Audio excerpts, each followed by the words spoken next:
फायदा बैग फड़ने का है? बस स्टैंड उपर तक तो लेन नहीं आए तो हूँ बैग फड़ने का केह् फायदा? रौन दो, ले लैगी मैं आपे।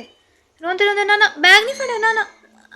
बस स्टैंड उपर तुस कुसै इक केड़े ने मिगी फोन तक नहीं कीता कि कुद्धर पुज्जे ते अस लेन आस्ते आए या नहीं आए। ना इक केड़े ने फोन नहीं कीता। ना ना रौन दो।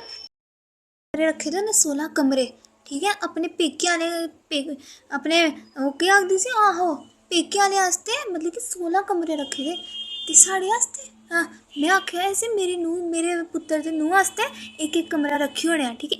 इक कमरा आखेआ हा रक्खने आस्ते, रक्खे दा स्वाह रक्खे दा हैं। सारे दिक्खा कपड़े मार्चा दे ओह्दे हैं, टैचियां उत्थे पेदी, इक तरीका थोह्ड़ा ना। रौन देओ तुस। कि शैल ने ना एह् ना।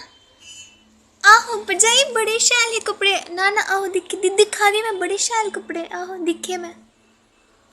आहो बड़े शैल कपड़े, आहो दिक्खे मैं। आहो मड़ो दिक्खी मैं पतली जी मासा पतली हारी चेन ही, मासा पतली हारी स्वाह डायमंड गोल्ड दी ही, ओह् गोल्ड दी ना मासा पतली हारी।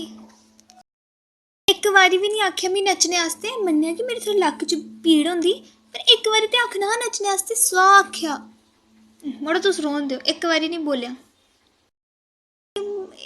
कुड़ी कुड़ी कुड़ी इधर आ, इधर एह् केह् पाए दा तूं? केह् आखदी इसी? Crop top, crop top. अच्छा अच्छा अच्छा ते नचदे मौके थोड़ा इसी थल्ले खिच्ची लैयां, नेईं ते नच्चा दी ही उप्पर उप्पर चढ़ा दी ही, इ'यां करा दी ही उप्पर चढ़ा दी ही।